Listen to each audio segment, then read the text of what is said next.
Well, Gurugram woke up to a heavy downpour today morning, and the relentless rainfall has caused severe waterlogging on the roads across Gurugram, raising concerns over major traffic congestion and disrupting the morning commute as well.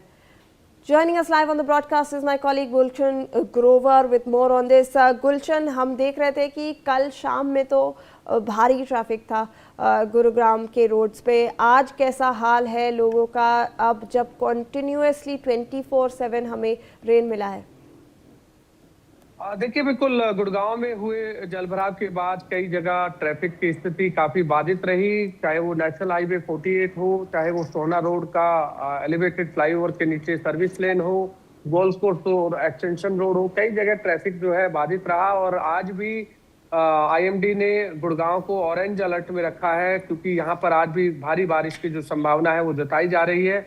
और ऐसे में अगर बारिश होती है तो फिर दोबारा से गुड़गांव की सड़कें जलभराव में नजर आएंगी, क्योंकि परसों हुई बारिश से गुड़गांव के प्रशासन की जो पोल है वो खुल गई थी। जो वायदे और दावे इस बार गुड़गांव नगर निगम ने किए थे, उनकी पोल खुलती हुई नजर आई। कई इलाकों में जलभराव की स्थिति देखने को मिली, चाहे गुड़गांव का सेक्टर 10 का इलाका है, टेने का इलाका है, खानसा रोड इलाका है, सोहना रोड है, इसके अलावा न्यू कॉलोनी है, लक्ष्मण विहार है, Ashok Vihar phase 1, phase 2, phase 3, Sheetla colony, sector 5, Sheetla Mata road, ये कई ऐसे इलाके हैं जो जलमग्न में पूरी सड़कें जो है रही।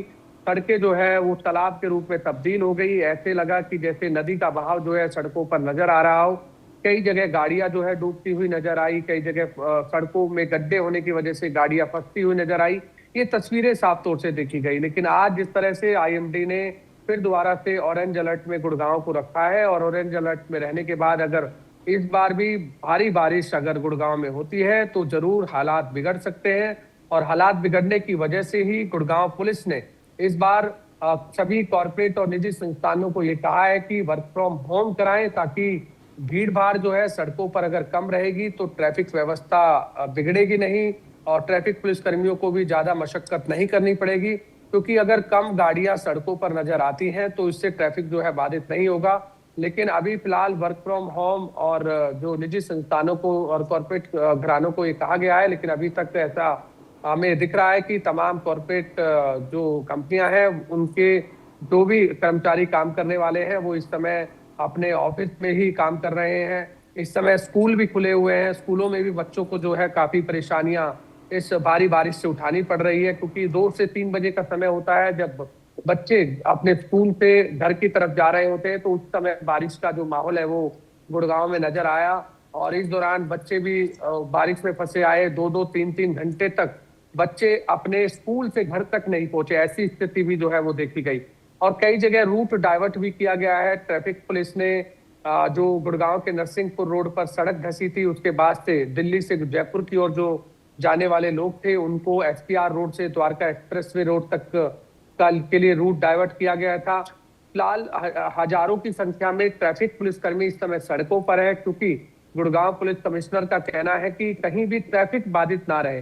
हालांकि जलभराव को लेकर चाहे बेशक नगर निगम ने 46 जगह ऐसे चिन्हित पॉइंट है जो किए हुए थे जहां पर जलभराव होता है, और ये आज की घटना नहीं है, कई सालों से ये जगह चिन्हित की जाती है कि वहां पर जलभराव नहीं होगा। लेकिन उसके बावजूद भी हम अक्सर देखते हैं कि उन्हीं जगहों पर जलभराव होता है जहां पर वो चिन्हित पॉइंट किए जाते हैं।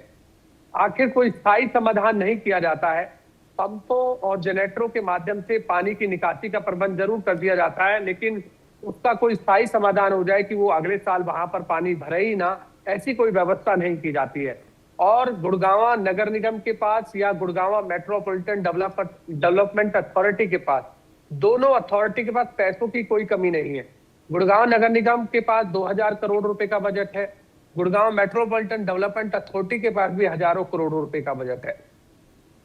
उसके बावजूद भी वहां पर विकास कार्यों की बात करें तो विकास कार्य कागजों में जरूर नजर आते हैं। धरातल पर यदि स्थायी समाधान के तौर पर कोई भी अधिकारी अगर विकास कार्य करेगा तो उसका जरूर समाधान निकलेगा। गुड़गांव के लोगों को 2-4 नहीं होना पड़ेगा, गुड़गांव के लोगों को परेशानियां नहीं झेलनी पड़ेगी। ऐसी कई तस्वीरें आई जहां पर अभी नगर निगम ने काम छेड़ा हुआ है, जिस वजह से सड़कों में गड्ढे होते हुए दिखाई दिए, और वहां से जब लोग निकल रहे थे साइकिल में निकल रहे थे वो भी गड्ढे में जाकर फंस रहे थे, गाड़ियां निकल रही थी वो भी गड्ढों में जाकर फंस रही थी। बच्चे जब वहां पर बारिश का कोई एंजॉय कर रहे थे या फिर वहां से वो बच्चे कहीं निकल रहे थे वो भी गड्ढों में जाकर गिरे हैं। ऐसी हमने कई तस्वीरें साझा भी की है, लोगों को दिखाई भी है कि आखिर प्रशासन की लापरवाही की वजह से लोगों को कितनी भारी परेशानियों का सामना करना पड़ रहा है, ये तस्वीरें बयां कर रही है।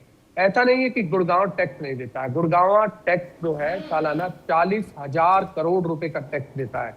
और जी जी हरियाणा भी गुड़गांव को सबसे बड़ा राजस्व देता है। जी। अगर पूरे हरियाणा की बात करें तो पूरे हरियाणा में गुड़गांव एक ऐसा डिस्ट्रिक्ट है जो 70% रेवेन्यू गुड़गांव से जाता है हरियाणा सरकार को। जी बिल्कुल गुलशन, धन्यवाद आपका हमारे साथ जुड़ने के लिए। We now have some breaking news coming in regarding the prime minister's visit to Australia.